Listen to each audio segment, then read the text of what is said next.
Há ideias que funcionam como golpes na consciência, e nenhuma delas causa tanto impacto quanto esta. Você é livre, completamente livre, mesmo quando acredita que não é. Sartre entra justamente por essa fenda. Ele invade a zona de conforto, interrompe o fluxo automático dos seus dias e lança uma pergunta que soa quase como uma acusação. Se você é livre, por que vive como se não fosse? Essa interpelação não chega como poesia. Chega como um choque, como uma ruptura, como o surgimento súbito de uma luz que você não pediu e que torna impossível continuar fingindo que está tudo sob controle. Sartre não aparece aqui como um pensador distante, mas como alguém que se coloca diante de você com uma frieza precisa, quase cirúrgica, observando cada movimento da sua mente.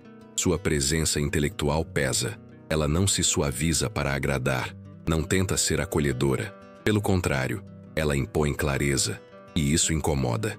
Ele afirma que não existe destino, não existe essência, não existe uma estrutura invisível definindo quem você é. Tudo o que você é foi escolhido por você, mesmo quando você insiste que não escolheu nada. É nesse ponto que sua figura se torna intimidante. Ele não permite desculpas, não deixa espaço para justificativas. Ele exige que você encare a própria autoria da sua vida, queira ou não. É impossível ouvir isso sem sentir uma agitação interna, uma espécie de desconforto que se mistura com curiosidade.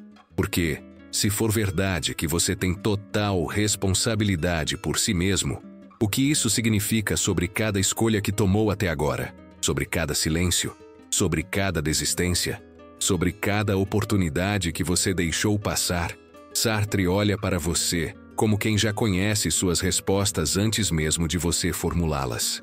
Ele sabe onde você se esconde, sabe como você se distrai, sabe em quais crenças você se apoia para não enfrentar o peso das próprias decisões. E aos poucos, você percebe que a liberdade não é um ideal abstrato, ela é concreta.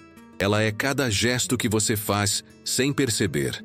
Ela é cada pensamento que você repete sem questionar. Ela é o momento em que você diz eu não posso, quando na verdade não quer assumir que simplesmente não quer. É aqui que Sartre rompe as ilusões mais confortáveis. Ele afirma que toda vez que você mentira para si mesmo, toda vez que fingiu não ter escolha, você exerceu a liberdade de se enganar. Você escolheu mentir. Você escolheu não agir. E essa revelação tem uma força inesperada. Não é filosófica, é pessoal. Essa presença sartreana cresce na sua mente com intensidade crescente. Ele desmonta os pilares nos quais você se apoia, mas não para destruí-lo, para revelar a estrutura real de sua existência, aquela que você tenta não enxergar. Ele quer que você veja o que evita. Ele quer que você perceba o que já sabe, mas prefere varrer para o fundo da consciência. A liberdade, para ele, não é algo que você conquista. É algo do qual não pode escapar. Ela está aí agora, pressionando seus pensamentos, exigindo que você reconheça que cada passo que deu até hoje foi um ato de criação, mesmo quando você acreditava estar apenas seguindo o fluxo. Esse reconhecimento provoca algo estranho, uma mistura de medo e de força. Porque se tudo depende das suas escolhas, então você não está preso às circunstâncias tanto quanto pensava. O cotidiano deixa de ser uma corrente e passa a ser um campo aberto. E campos abertos assustam. Sartre observa essa reação com uma espécie de rigor silencioso. Ele quer que você sinta essa vertigem. Ele quer que você perceba o espaço imenso que se abre quando você aceita que nada está determinado. Ele quer que você encare o fato desconfortável de que nenhuma autoridade externa, nem divina, nem social, nem familiar, pode decidir por você. Ele sabe que essa ideia destrói certezas, e é isso que faz dela uma ideia viva. Nesse instante, você começa a ver padrões que antes passavam despercebidos. Percebe o quanto você age no piloto automático. Percebe quantas escolhas deixou de fazer para não lidar com as consequências. Percebe que a liberdade é um terreno desconhecido e que talvez você nunca tenha realmente aprendido a usar esse terreno. E então Sartre lança outra provocação silenciosa, quase imperceptível, mas devastadora.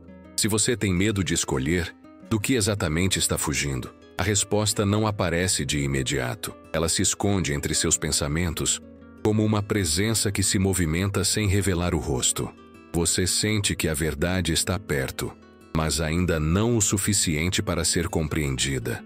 Há algo prestes a emergir. Algo que envolve sua identidade, suas decisões, seus limites, suas expectativas sobre si mesmo. E enquanto essa sensação cresce, Sartre permanece ali, firme, observando, como se soubesse que esse é apenas o começo. O começo do desmonte. O começo do esclarecimento. O começo da descoberta desconfortável de que o maior obstáculo à sua liberdade talvez seja você mesmo. Mas essa hipótese é apenas o primeiro impacto, e está longe de ser a mais perturbadora. A outra, mais profunda, mais difícil, mais incômoda, aquela que você ainda não ousou formular, mas que logo se tornará impossível de ignorar. E quando ela finalmente surgir, nada na sua visão sobre liberdade permanecerá intacto. Você começa a perceber que a ideia de liberdade não é apenas um conceito abstrato, mas algo que se infiltra nos momentos mais simples do cotidiano. Sartre permanece como uma sombra lúcida ao seu lado, observando cada detalhe, mostrando que a liberdade não acontece em grandes decisões dramáticas, mas nas escolhas mínimas, nas microdecisões que você faz o dia inteiro sem notar. Ele aponta para situações aparentemente banais, como quando você fica parado na frente do guarda-roupa por longos minutos, incapaz de decidir o que vestir. Ou quando você abre o aplicativo de delivery e passa 10 minutos rolando as opções porque não sabe o que quer comer. Essas pequenas hesitações, que você costuma tratar como irrelevantes, Sartre transforma em espelhos inquietantes. Ele sabe que não se trata da roupa ou da comida, mas da sensação subterrânea de que qualquer escolha define e exclui, cria um caminho e apaga outros. E você sente isso sem conseguir explicar. A grande revelação, porém, surge quando você observa como foge das decisões mais importantes, usando justamente essas distrações insignificantes. Sartre faz você notar que, muitas vezes, quando está prestes a encarar uma conversa difícil, uma mudança necessária ou uma atitude que exigiria coragem, você repentinamente sente a urgência de organizar a gaveta, limpar a pia, rever mensagens antigas, pesquisar preços de algo que não vai comprar. Você se ocupa para não se comprometer. E Sartre não deixa esse comportamento passar despercebido. Ele se mantém presente, firme, quase implacável, enquanto revela que essas pequenas fugas são, na verdade, exercícios de liberdade mal usada, escolhas feitas para evitar outras escolhas. Ele não julga, mas expõe. E a exposição é desconfortável. Essa constatação cria uma tensão que você leva para situações concretas.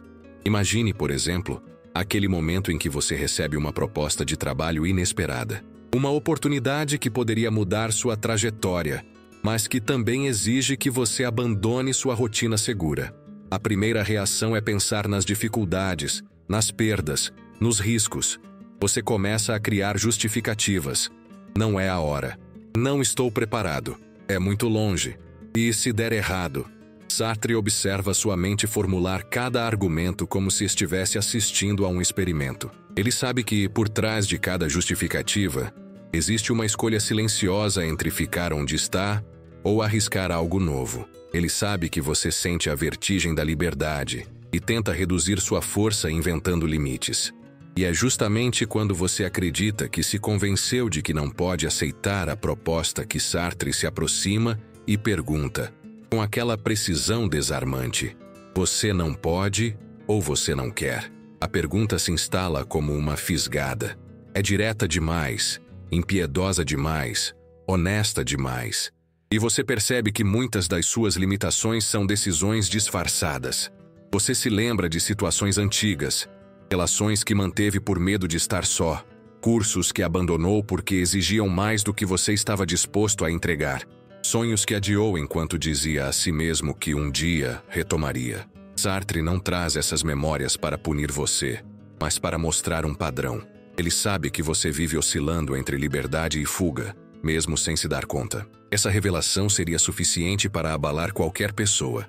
Mas Sartre vai além. Ele chama sua atenção para um fenômeno ainda mais estranho: o fato de que você muitas vezes Sente alívio quando alguém toma uma decisão por você, mesmo que não admita. Quando um amigo diz o que você deveria fazer. Quando seu chefe define o caminho. Quando a família impõe uma expectativa. Ou quando as circunstâncias parecem empurrar você para um lado específico. Esse alívio silencioso é a prova de que renunciar à própria liberdade às vezes parece mais confortável do que carregá-la. E Sartre insiste que é justamente esse alívio que revela o perigo. Porque na tentativa de evitar o peso da autoria, você aceita viver segundo o roteiro de outras pessoas. E, quando faz isso, não elimina a liberdade, apenas a usa para entregar o controle a alguém. Nesse momento, Sartre faz você se lembrar de situações que, na época, pareceram meros acidentes da vida, mas que agora ganham outra luz. Aquelas vezes em que você disse, não tive escolha, como se a existência tivesse fechado todas as portas ao seu redor. Ele observa esse tipo de pensamento com uma seriedade que beira o desconforto. Ele sabe que essa frase é uma armadilha psíquica, porque o que você realmente quer dizer não é que não teve escolha, mas que a escolha que existia era difícil demais para enfrentar. E admitir isso exige uma honestidade radical que a maioria das pessoas não está preparada para encarar. A presença de Sartre se intensifica quando ele afirma que a liberdade total não é apenas uma condição humana, é uma condenação. Ele diz isso não para assustar, mas para revelar o ponto central. Você está sempre decidindo, mesmo quando acredita estar apenas vivendo. Cada movimento, cada recuo, cada hesitação participa de um padrão muito maior do que você imagina. E você começa a perceber que suas escolhas cotidianas não são apenas triviais. Elas são sintomas. Elas revelam como você lida com o fato de ser livre. E essa percepção abre um novo tipo de inquietação. É justamente nesse estado de alerta que surge uma dúvida inesperada e perturbadora.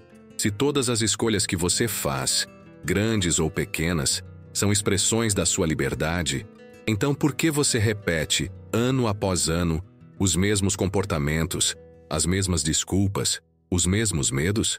Por que continua voltando ao mesmo ponto? Sartre observa a pergunta se formar em você com uma espécie de silêncio calculado, como se soubesse que essa questão é a chave para algo muito mais profundo. E enquanto essa suspeita cresce, você pressente que a explicação para esse ciclo não está apenas na liberdade, mas em algo que se esconde dentro dela. Algo que você ainda não sabe nomear, mas que está prestes a emergir. Você começa a suspeitar que repetir padrões não é apenas um erro humano comum, mas um mecanismo mais profundo, quase instintivo, que atua na sombra das suas decisões. Sartre continua ao seu lado, agora mais próximo, como se estivesse esperando exatamente esse momento em que você percebe que algo dentro de você trabalha para manter tudo igual.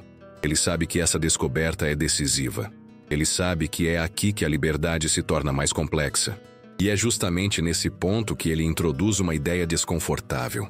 Talvez você não repita comportamentos por falta de alternativas, mas porque existe uma parte sua, escondida, silenciosa e extremamente ativa, que teme tudo o que ainda não conhece.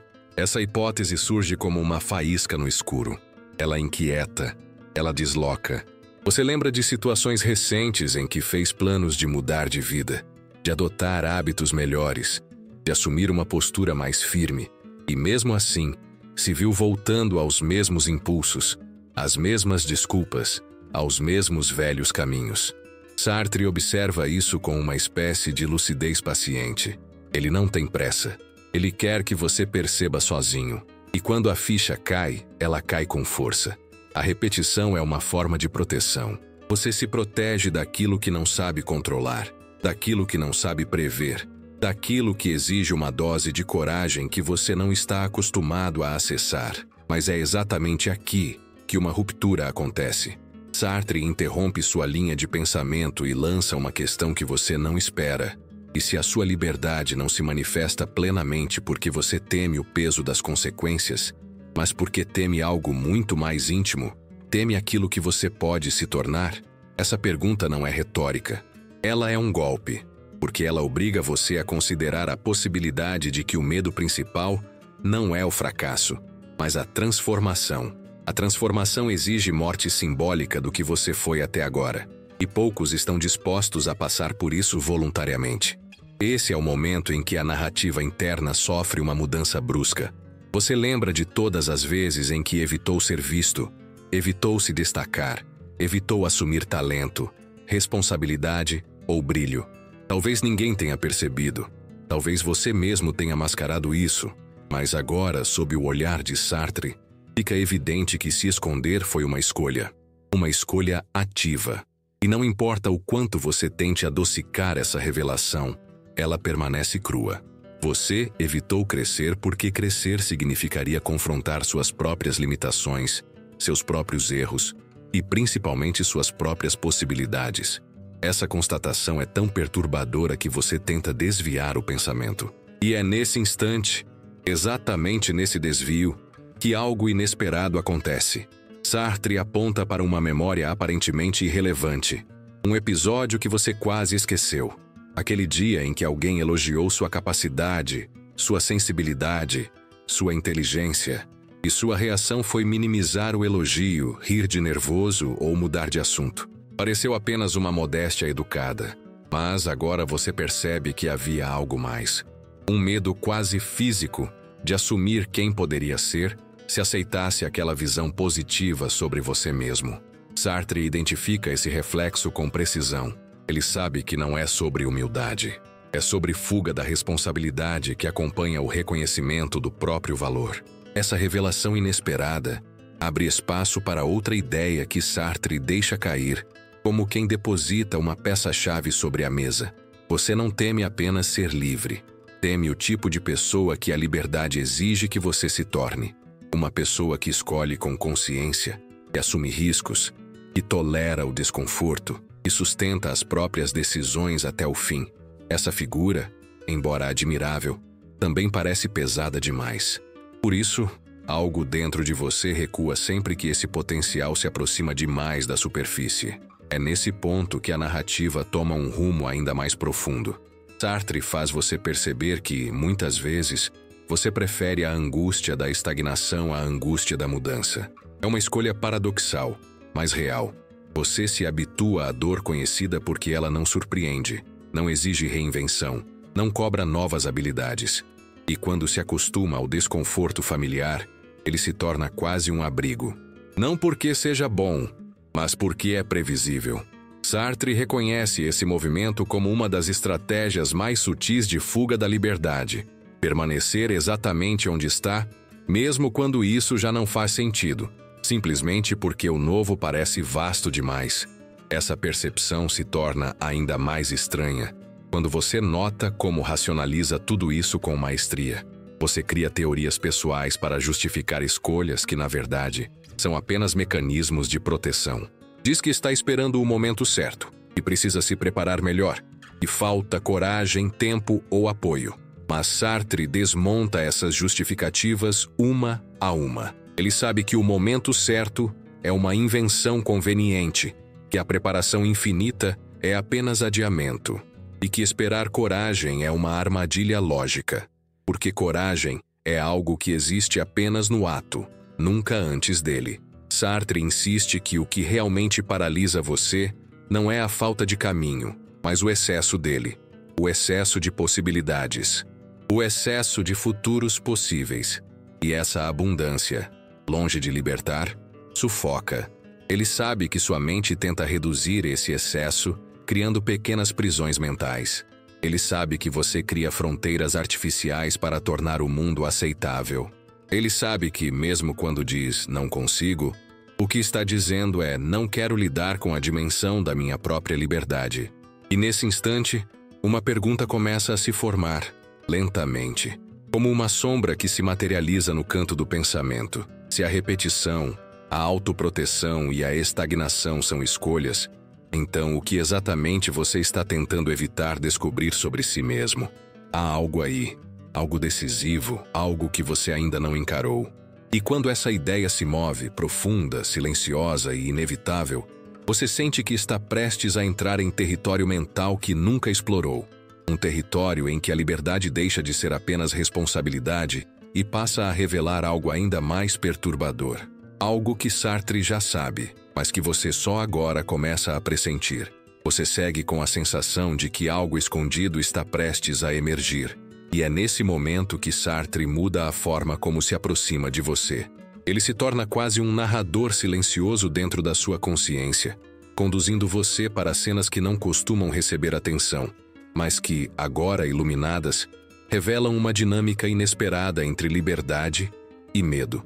Ele começa lembrando um relato que ouviu certa vez sobre um homem que, após sobreviver a um acidente aéreo, tomou uma decisão radical. Abandonou o emprego estável, vendeu a casa e decidiu rodar o mundo sozinho. A história parecia inspiradora, mas havia um detalhe curioso. Quando perguntado sobre o que motivou sua mudança de vida, ele não mencionou gratidão, renascimento ou coragem. Ele disse: "Eu me dei conta de que ainda estava vivo, e isso era assustador demais para continuar vivendo como morto." A frase, tão simples quanto abrupta, deixa você desconfortável. Sartre aponta para ela porque sabe que a maioria das pessoas não muda quando está infeliz, mas quando percebe, de repente, que a vida continua exigindo escolhas e que ignorá-las não as torna menos reais. Esse tipo de acontecimento extremo parece distante, mas Sartre faz questão de aproximá-lo do cotidiano. Ele lembra de situações em que você recebeu pequenas oportunidades de transformação que pareciam insignificantes na hora, mas que agora revelam como você reagiu sempre da mesma forma. Você recuou. Um convite inesperado, uma chance de se expor, uma possibilidade de investir em algo novo. 3 segundos de hesitação, 2 justificativas rápidas, e o mundo seguiu exatamente igual. Não houve explosão, não houve crise, não houve consequência imediata, mas houve escolha. E foi isso que o manteve imóvel. Sartre observa sua reação ao perceber essa sequência e lança uma nota inesperada. Às vezes bastaria um único sim para deslocar anos de estagnação. O problema é que você nunca testa esse sim. Para reforçar essa revelação, Sartre traz uma informação curiosa sobre comportamento humano. Pesquisas mostram que, quando colocadas diante de escolhas simples e escolhas complexas, a maioria das pessoas prefere a complexidade, mas apenas em teoria. Na prática, quase sempre escolhem o caminho previsível, não porque ele é melhor, mas porque já é familiar. Esse dado, que poderia ser apenas estatística, adquire outro peso quando Sartre o relaciona com sua própria história.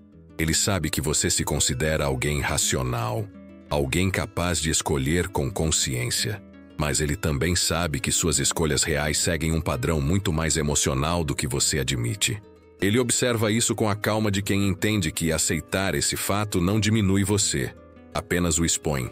A narrativa se aprofunda quando ele introduz um acontecimento improvável que parece saído de um conto, mas que realmente aconteceu. Em uma pequena cidade do interior da França, um artista desconhecido decidiu criar uma instalação no centro da praça. Ele colocou 10 portas alinhadas, todas idênticas, todas fechadas. Não havia placas, instruções ou indicações. As portas estavam ali, paradas, silenciosas, oferecendo possibilidades. Durante dias ninguém tocou nelas. As pessoas passavam, comentavam, fotografavam, mas não abriam. A hesitação coletiva se tornou parte da obra sem que o artista planejasse. Até que numa manhã, uma criança decidiu abrir uma delas. Quando empurrou, a porta não dava para nada, apenas para o outro lado da praça. Era apenas uma porta comum, simples. Mas foi o suficiente para que as pessoas começassem a abrir as outras 9, uma atrás da outra, rindo, tirando fotos, até que a instalação se transformou em um símbolo estranho da timidez humana diante do desconhecido. Sartre sorri ao lembrar dessa história porque sabe que ela é uma metáfora perfeita. Todo mundo quer atravessar portas novas, mas quase ninguém dá o primeiro passo sem ter certeza do que há depois. Nesse instante você percebe que suas repetições, seu medo e suas justificativas são, na verdade, portas fechadas. Nenhuma delas garante um desastre. Elas apenas exigem a coragem de empurrar. Sartre aproxima essa imagem de você com delicadeza e intensidade ao mesmo tempo. Ele sabe que você não teme a porta, mas o que imagina que pode encontrar atrás dela. O desconhecido é sempre mais assustador na imaginação do que na realidade, e é nesse ponto que ocorre uma quebra inesperada. Sartre pergunta: por que você acredita que tudo o que não conhece tende ao pior? Essa pergunta, simples e direta, trava sua respiração por um segundo. Você percebe que construiu uma lógica invisível e profundamente pessimista que molda suas decisões. Uma lógica que diz secretamente que o novo é perigoso e que o velho é seguro. Mas essa lógica nunca foi questionada. Ela apenas se instalou como uma verdade automática. Para ilustrar essa ideia, Sartre traz outro relato surpreendente, desta vez da psicologia experimental. Em um estudo pouco divulgado, pesquisadores colocaram voluntários em uma sala com 2 portas. Uma delas levava a um corredor comum, a outra levava ao mesmo corredor comum. Não havia diferença, mas os voluntários não sabiam disso. O resultado foi desconcertante. A maioria escolheu a porta que parecia mais desgastada, como se sinais de uso garantissem segurança. O argumento racional era inexistente, mas o comportamento dizia tudo. Pessoas preferem aquilo que parece ter sido escolhido antes por outros. Não pela garantia de segurança, mas pela ilusão de que o risco é menor. Sartre observa esse dado com a mesma expressão tranquila de quem já conhecia a conclusão. Ele sabe que boa parte da humanidade vive seguindo trilhas, não caminhos. Essa sucessão de relatos faz você perceber que talvez nunca tenha realmente olhado para a liberdade como um campo aberto, mas como uma estrada estreita marcada por medos antecipados. E essa percepção muda algo dentro de você. Sartre percebe a mudança. Ele percebe a inquietação.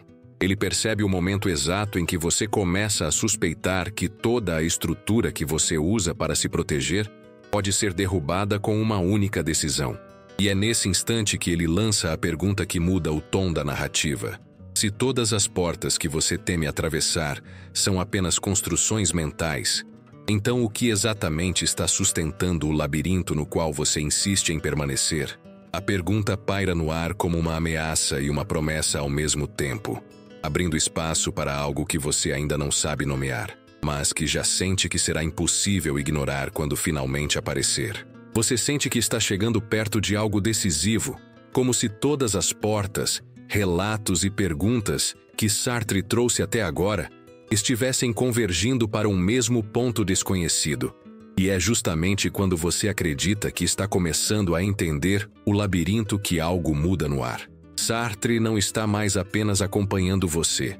Agora parece conduzir a narrativa com uma precisão quase cirúrgica, como se estivesse preparando o terreno para a revelação que você evitou por toda a vida.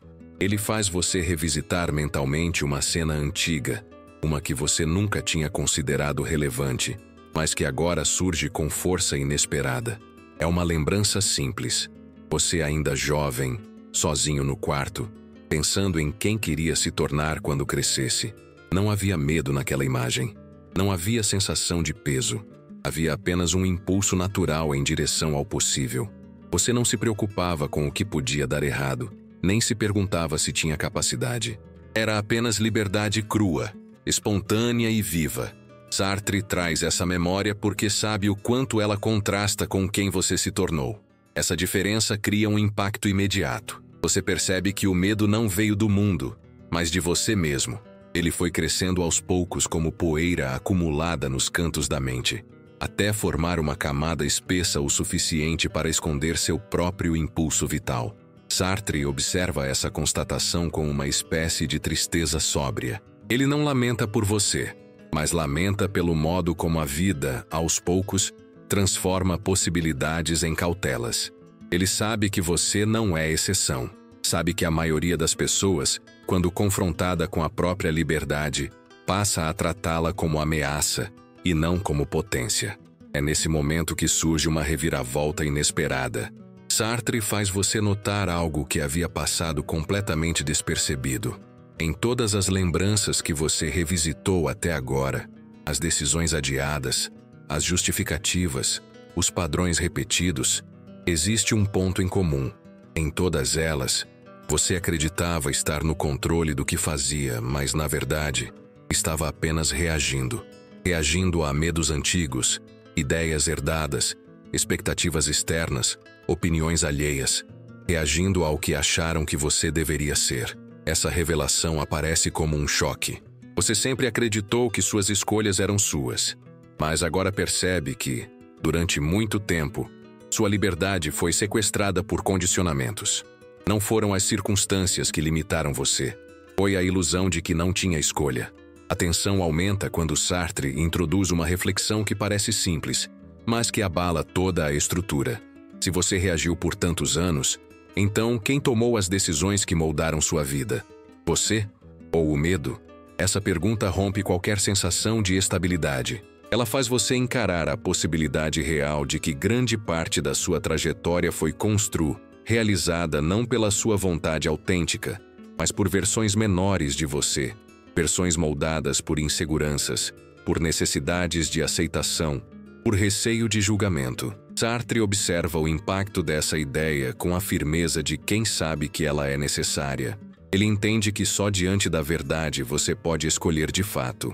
A narrativa avança com uma intensidade crescente quando Sartre conduz você para uma cena que parece quase cinematográfica. Ele pede que imagine sua vida projetada em uma tela, não como um filme perfeito, mas como uma sequência de decisões. Em cada situação, duas alternativas surgem lado a lado. A que você escolheu e a que você poderia ter escolhido. E conforme a projeção avança, você percebe que muitas das possibilidades que descartou não desapareceram. Elas se transformaram em sombras que caminham ao seu lado, lembrando silenciosamente aquilo que você poderia ter sido. Essa visão provoca um desconforto físico, como se fosse possível sentir o peso de cada escolha deixada para depois, de cada porta que você nunca abriu. É nesse momento que acontece outra virada. Pela primeira vez, Sartre pergunta algo que não tem o tom analítico das questões anteriores. É uma pergunta pessoal, direta, quase íntima. Você realmente sabe o que deseja para si? Ou passou tanto tempo reagindo que esqueceu como é desejar? A pergunta parece deslocar o ar ao redor. Ela revela uma verdade que você não tinha coragem de formular. Você se acostumou a viver em função do que precisa, do que deve, do que esperam, do que parece razoável. Mas o que você quer de forma autêntica, se perdeu em algum ponto do caminho. E isso é mais perturbador do que qualquer medo. A tensão emocional da cena aumenta ainda mais quando Sartre se aproxima como se fosse revelar algo essencial. Ele afirma que a liberdade que você teme não é uma força abstrata, mas um território interno que você nunca explorou completamente. E é justamente por não ter explorado que você a imagina maior, mais perigosa e mais pesada do que realmente é. Ele observa que a liberdade não cobra grandiosidade imediata, não exige decisões monumentais, não pede que você transforme sua vida da noite para o dia. Ela exige apenas uma coisa: que você pare de viver no modo automático. Apenas isso. Mas é exatamente isso que parece gigantesco. Nesse ponto surge uma atmosfera de suspense que prepara o terreno para o que está por vir. Você sente que Sartre está prestes a revelar o elemento oculto que sustentou o labirinto. A pergunta que ficou suspensa no fim da parte anterior, agora retorna com força multiplicada. Se tudo o que o prende é mental, então o que mantém de pé a estrutura interna que limita sua vida? Por que seus próprios medos, tão frágeis quando observados de perto, conseguiram dominar tantos anos da sua existência? E antes que você consiga formular uma explicação, Sartre faz um gesto quase imperceptível, como quem abre espaço para a verdade final. Algo profundo está prestes a ser exposto. Algo que não é mais sobre portas, memórias ou mecanismos de proteção, mas sobre o núcleo mais íntimo da sua relação com a liberdade. E quando você percebe isso, entende que a próxima revelação não será apenas desconfortável, será transformadora. À medida que chegamos ao fim desta jornada, talvez você perceba algo que estava silenciosamente presente desde o começo. Nada do que dissemos aqui é apenas teoria, filosofia distante ou poesia bem encaixada. Tudo sempre apontou para você, para o seu movimento interno, para aquele ponto sempre adiado, sempre empurrado para amanhã, como se a vida fosse uma conta que um dia pudesse ser paga sem juros. Mas a verdade é que ela cobra tudo em presença, e presença não pode ser parcelada. No fundo, o que buscamos nesta série inteira foi abrir espaço para que você enxergasse a si mesmo com um pouco mais de nitidez, talvez com um pouco menos de desculpas e muito mais coragem. Porque a liberdade que tanto se fala não chega como promessa, ela chega como escolha, e escolhas sempre exigem algo em troca. É curioso como passamos tanto tempo esperando por um momento certo, como se ele fosse surgir pronto, sinalizado, iluminado, nos dizendo agora. Mas o agora nunca grita. Ele só espera, e enquanto esperamos por um momento ideal, perdemos a vida real, que continua acontecendo com ou sem nosso consentimento. Talvez a maior revelação de todo o percurso seja perceber que a vida que buscamos já está diante de nós, misturada aos nossos receios, às nossas crenças antigas e às versões que insistimos em carregar, mesmo depois de terem vencido o prazo de validade. A pergunta que fica é: até quando vamos negociar com o que nos mantém pequenos? Até quando vamos carregar uma história que não tem mais nada para oferecer? Às vezes, liberdade não é sobre enfrentar o mundo, mas sobre parar de fugir de quem somos. E é exatamente por isso que o passo prático que fica para você não precisa ser grandioso ou cinematográfico. Precisa ser real. Precisa ser seu. Talvez seja dizer não onde sempre disse sim. Talvez seja perguntar aquilo que sempre engoliu. Talvez seja admitir que não quer mais o que achava que queria. Ou aceitar que está tudo bem desejar algo que nunca teve coragem de assumir. A transformação profunda começa em gestos pequenos, quase invisíveis, e se multiplicam dentro de quem decide abandonar a versão que estava presa, cansada ou desatenta. Há quem passe anos esperando por uma grande libertação, quando na verdade tudo muda no instante em que você se permite ser honesto consigo mesmo pela primeira vez. Se você observar, vai notar que algo dentro de você já começou a se mover. Talvez um incômodo, uma inquietude ou até um silêncio diferente. Não importa qual seja o sinal, o importante é não ignorá-lo. Toda mudança real nasce de um desconforto que deixamos de evitar. E talvez seja nesse ponto que você finalmente entende que liberdade não é ausência de limites, mas presença de consciência. É quando você se vê capaz de fazer escolhas que antes pareciam impossíveis. É quando você para de repetir o que o mundo espera e começa a criar o que o mundo ainda não viu. Você, sem máscaras. Você, sem medo de se perceber. Você, finalmente inteiro. Por isso, antes de encerrarmos, quero te fazer um convite sério. Não como quem entrega um script motivacional, mas como quem sabe o peso e o valor de uma decisão íntima. Pergunte a si mesmo: o que você pode fazer hoje, ainda hoje, para honrar a pessoa que você está se tornando? Não precisa contar a ninguém. Pode ser um gesto silencioso, um pensamento reordenado, uma ação discreta que só você vai entender. Mas faça, porque a vida só responde a quem se movimenta. E movimento é liberdade em estado bruto. Se algo aqui tocou você, mesmo que de forma mínima, deixe isso registrado de algum jeito. Escreva, reflita, compartilhe, ou simplesmente permita que essa ideia continue trabalhando por dentro, como uma porta que você não abre imediatamente, mas que sabe que um dia precisará atravessar. E quando atravessar, vai lembrar que este momento foi o começo. Agora, para que esse projeto continue existindo, evoluindo e te acompanhando nessas questões que nem sempre sabemos nomear, seu gesto é essencial. Curta este vídeo. Comente, mesmo que seja só um ponto, uma palavra ou um comentário anônimo. Diga o que mexeu com você, ou apenas que você esteve aqui.